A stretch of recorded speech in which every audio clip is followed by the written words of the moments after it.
Bakit nagdurusa ang mga tao? Sino ang dapat sisihin? Sagot ng Biblia.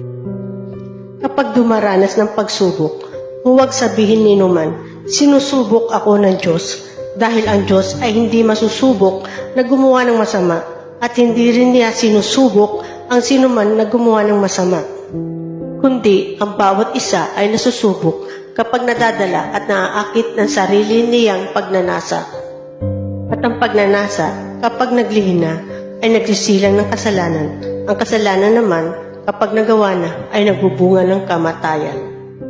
Kaya sa pamamagitan ng isang tao, ang kasalanan ay pumasok sa sangkatauhan at dahil sa kasalanan ay pumasok ang kamatayan.